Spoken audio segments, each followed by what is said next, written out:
Hello everybody, welcome back to my channel. We back with NB90's. We're going to find out what life was like in 1994 and 1995 without Michael Jeffrey Jordan back in the 90s. I want to know how NBA basketball changed. I want to know if people moved on and like new rivalries developed, all this kind of stuff. Because like I've seen Jordan, I've seen him play, I've seen him retire.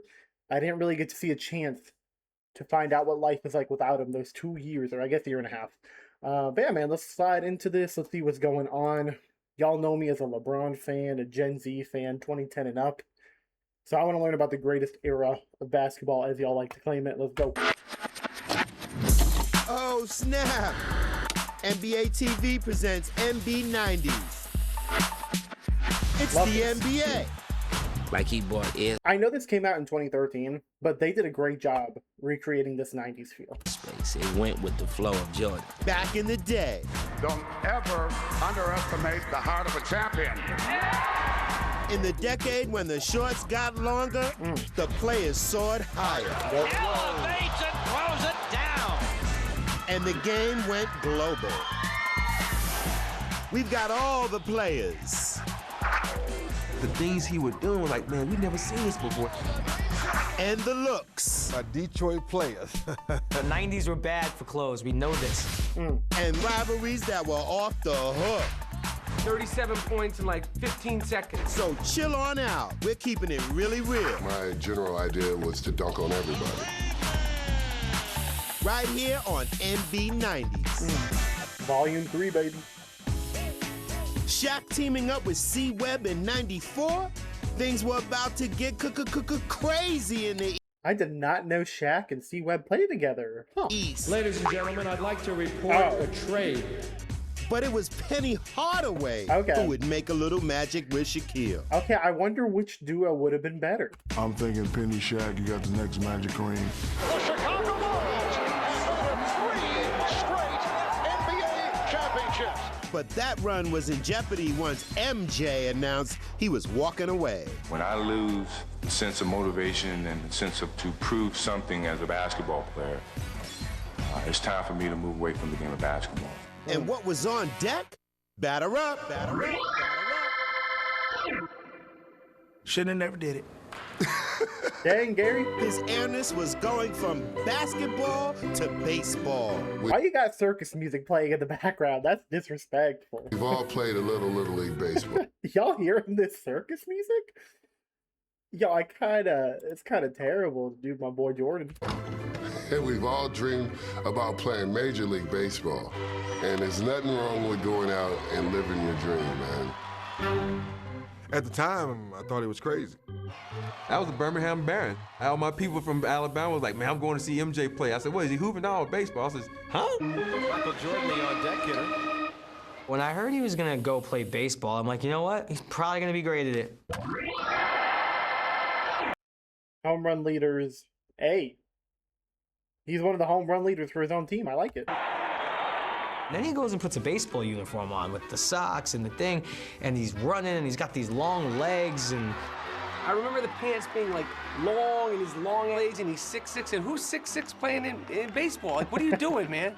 I'm willing to take a couple of hits. He crazy. God bless him for trying, I mean, but do that on your own time. We want to see you do what you do. We want to see this. We don't want to see this. Dang. And Michael wasn't The hate was heavy back then for that. the only legend trying out a new gig. Let's welcome back an old friend of ours. We certainly will all be trying to do our best to help him become as successful as a coach as he was as a player. I'm happy to be back, and I'm looking forward to the challenge because basically that's what it is, a new challenge. I didn't know he coached. Go do some work, baby. Ball to Campbell, turns underneath, they block his shot. Good play by Kenny Norman. Irvin Magic Johnson as a coach was not a good idea. What was that? Magic Johnson coming back as a coach. First of all, I don't know if they'll be able to see that picture. One of the worst ties ever. Magic had some of the worst ties. This straight up had to be one of the worst NBA seasons of all time. Jordan is gone and playing baseball. Magic has HIV, can't play anymore, and he's coaching. Larry Bird just retired. I'm curious how much viewership dropped during this 1 year. I think he only coached like 14 games or something like that. Not many. It didn't take him long to figure out that, you know what? You gotta have players to be a coach. Now, Lakers have some serious issues again. You could almost see him on the sideline kind of trying to will his team to do what he would do, and it's like, you know what, you're Magic Johnson, they can't do what you do. Magic saying, guys, stay at the hard pressure. I've told you in the practice session. You know when you conquer something and then you retire, and then you say, hey, I want to do something else I love, I wanted to do this, go ahead and try it. You're not wearing your uniform under them, too. No. How long was this man a coach? Why do I feel like he didn't last very long? Magic Johnson. Let's go to his Wikipedia. That'll tell us everything we need to know. Homie was so disgusted with how they were playing. Let's see. Playing career. Yeah, he was only a coach for 1 year. And he hated it so much he came back in 96 to be like, I can do better than these scrubs we're ever doing. Dang, man. Also, 5-time champion, 3-time finals MVP, 3-time NBA MVP. 12-time All-Star. Like, I can't imagine what this guy's accolades would be if he didn't retire. Y'all think he had another MVP in him? Or, yeah, he won MVP in 1990.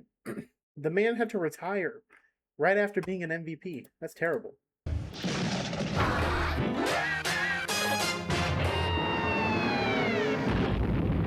Who could that be? David Robinson ranked among the 90's best, despite the confusion about his rank. Is he the general or the admiral? The admiral, or like Avery Johnson would say, the admiral. Anderson and a 4-on-1 to the admiral. You know, whatever. I'm not from the military, but I know his status. He was great. David Robinson was a beast. He run the floor like a gazelle. First to run. Robinson ahead of the field. Has it. Oh, a 360 spin. David Robinson. Oh, my gosh. Admiral, 3 in the lane. What a perfect player. What a perfect man. Oh. David Robinson, the Navy. Man, what can you say? Always kept the guns. He was like Unreal. the first cock diesel center. Hey, it's your neighborhood. You don't know it's his neighborhood. He won the scoring title. He won MVP. He scored 70-some points. That's almost not heard of. Give it to David. Double team by Woods. Takes the jumper. Yes! 71 for David Robinson. To look back on it now and tell my kids, hey, I scored 70 points in a game, and they're like, you scored 70 points in a game? That's ridiculous. See, now that Bam Adebayo scored 83 points in a game, it's not that crazy that an MVP scored 71. Although it is cool that he did it back in the 90s. In it goes, and this time Robinson beats the double team. I've been fortunate enough to be able to do a couple neat things in my career, getting that quadruple double. Down the lane goes Quadruple Robinson double. already with a quadruple. 34, 10, 10, and 10. That is a video game stat line if I've ever seen it. Double. That was a lot of fun. NB90's Volume 3 will be right back. Commercial break. This is Commercial break NB90's over. Volume 3. In his rookie season, Chris Webber broke out his own Bay Area funk. We talked about C-Webb, and you saw him at 12. He said, he's a pro. This is where we were going in the NBA. We were heading in this direction. Webber! He was the best big guy I ever played with. One of the most gifted and talented forwards of all time. That's right down to Webber. He turns. Look out behind the back. So do we think that Chris Webber, because he was drafted to play with Shaq, although maybe they just drafted him knowing that they were going to trade him. But yeah, he was, wait, first overall, wait, I think I'm tripping. Who was it that was drafted by Orlando? Oh my gosh. Was it Chris Webber? Or am I having a brain fart? He had a scandal? Chris Webber had a scandal? Yo, now I'm interested in this. He was charged for lying to a grand jury as part of a larger investigation of number gambling? Oh, that was in 2002. I thought that was when he was still in college. Okay. I thought the man was gambling in college. Okay, yeah. So he was selected by the Orlando Magic with the first pick. And then he was traded for Penny Hardaway. Would Chris Webber and Shaq have, are they too similar in their game styles? He averaged 17 points, 9 rebounds. I mean, they would have been dominant, dude. Homie was averaging 20 for like 8 years out of his career. Outside of his rookie year. Like, he had his rookie year and then like 8 solid years of 20 plus. I don't know, man. I feel like I feel like he would have fit nice with Shaq. Maybe it would have been too redundant. And I know didn't Penny Hardaway have like kind of like injury issues and stuff? Or was he actually him during that time period he played with Shaq? And maybe the injuries happened a little after. Y'all are going to have to let me know, dude. Yeah. It looks like the injuries happened after Shaquille O'Neal left. Because his first 3 years, Penny Hardaway was really nice. And then it looks like the injuries started to pile up. Dang. Who do y'all think would have been better? Penny Hardaway or Chris Webber with Shaquille O'Neal? I'm curious. And the step and the foul! What a play by Webber! Spectacular! I remember Charles Barkley saying that he was pissed off that they made a commercial out of that. So he's blocking, trying to block it. Oh, wait, he's too high. He's too high. He did get dunked on nice right there. Yeah. Chris Webber was hip-hop. I call Chris the shoulder man. Everything was here. Like when someone dance, they dance like this. When he ball, it's like this. Let you play. Oh, what a rebound by Webber over Matumbo. Everything is here. That's my man. He Duncan on Barkley and Matumbo. almost be a new addition the way he be moving. And I like Chris. Smooth. He's got the biggest hands, and like he would catch everything. Like you throw him the ball, he'd be like boom, boom. He never dropped anything in the post. It was like, yeah, come double me, come double. We'll put this ball out here like this. I'm gonna pick you apart behind my head, around my back, across my face. It looked like he was always bragging in his game. He was the chip on the shoulder guy. Also out west, life on the road could get a little rocky for Denver's Mount Matumbo. The mirror that I'm washing my face, I can't even see my face. I hit my head in this stuff here. Guys. So what I gotta do, bend my head, bend my knees to take a shower. So by the time I finish taking a shower, I might have a cramp. Who knows? Man, does night fly in my house, Smitty. Fade away. My father-in-law tells me he loved watching Dikembe Mutombo back in the day. I've never seen them. I've seen like some highlights, obviously, like the finger wag. I ain't never really seen the man play. Maybe it'll be cool. You will never dunk on Mount Matumbo. Matumbo, the mountain. Not in my house. But Dikembe had it all locked down when it appeared the top-seeded Sonics were about to sweep his Nuggets out of the opening round of the '94 playoffs. Young Matumbo was waiting for them. And Matumbo comes over to swat it away. Kendall Gill, Matumbo again. So he blocked my shot, he waved that finger. We were really going at it at that time. Blocked by Matumbo. You gotta love Dikembe Mutombo. Denver upset Seattle 1-8. That's it. Matumbo embraces the ball. One of the great upsets in NBA playoff history. A 1-8 upset is crazy. The most miserable day of my life, you know, when they beat us. I hate that picture of him laying. Dude, y'all straight up. That could have been your shot because y'all lost in '96 to Jordan. You had one shot while he was gone. On the ground, holding the ball up. I mean, When we won, I just grabbed the ball and I fall. I start crying because I just cannot believe we won this game. Wow. With the Sonics out, the Rockets' three-headed backcourt was ready for liftoff. Man. Vernon Maxwell was about it. Maxwell for three. You really didn't know what to expect with Mad Max. Mad Max. What a cool name. Kenny the Jet. The Jet. I don't know where that part came in the Jet because he wasn't that fast. Smith gets Whoa. off. And hits. New York dude. I love watching Kenny with Shaq and Charles and, oh my gosh, and Ernie. I've never seen Kenny play. It's going to be cool. It's going to be cool. Killing us, man. Kenny all alone, a three-pointer. Sniper. Yeah! Kenny can score that basketball and run the show. And he still lets you know about it today, how good he was. Major League. What's up, man? What's up, How you know, sir? Boy, man. You know, he was, I don't know how old he was, 21, but he played like he was 31. Sam all the way to the basket, up, doing a foul. Sam Cassell, the Predator. The guy has so many different moves. Wheeling and dealing, another like smiling, teeth for days. Sam Cassell had teeth for days. Yeah, here I come. Sam Cassell, Sam I am.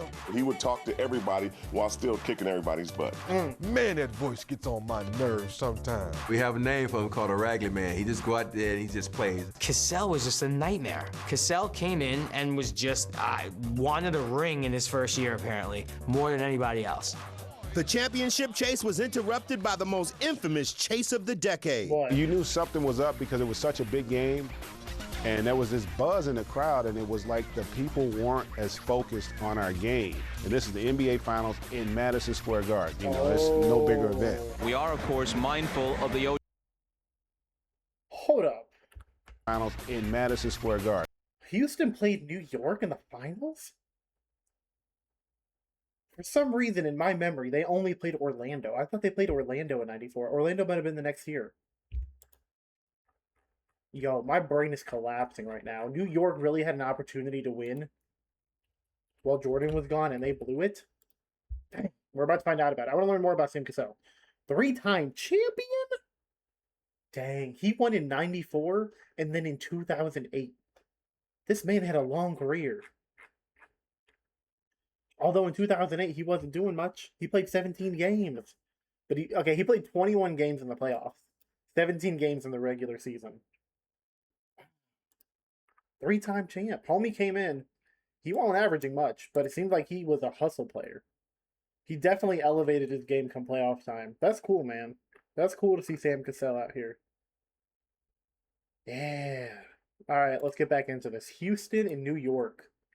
Dang. You know, it's no bigger event. We are, of course, mindful of the O.J. Simpson situation, and we will apprise you of any new developments. Man, this is like the craziest thing I've ever heard, but there's the game is getting ready to start, too. You can't be cutting away so we can talk O.J. Simpson. We don't care about that white Bronco. Put the game back on. My goodness. That's crazy. The Knicks are going to be one win away from their first NBA championship in 21 years. But after the Rockets tied the series at 3 apiece, the Knicks had a Game 7 to forget. We went to Game 7? Starks again for 3. Oh, no. 1 for 11. We had so many games over the years where Johnny had struggled to make shots or Patrick had struggled, but they made them when we needed them to. The Knicks don't get to where they were without Starks. Starks was having a good finals up until that moment. Starks again for 3. Starks is now 2 for 17.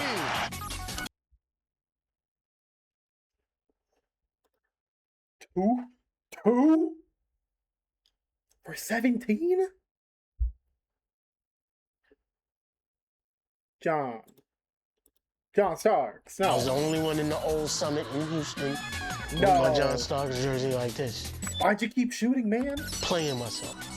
You know, listen, we all wish it had turned out better. At least all the Knicks fans and the Knicks players did. We were close.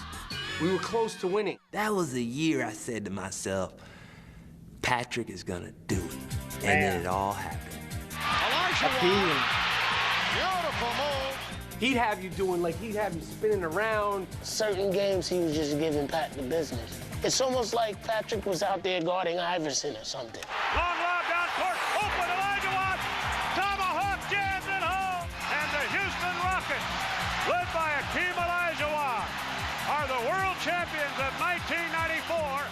That's the inside stuff. Hey, y'all like the show? Yeah, I do like the show, man. Let us know. Hit us up on Twitter with the hashtag NB90's. Come on, y'all. Yeah, it's not called Twitters anymore, man. It's not called Twitter. It's called X for some reason. Dang, man. That's brutal. What was the final score of that game? Like, how close were they actually? Yeah, man. To losing in Game 7 of the finals, and that was your shot? Man.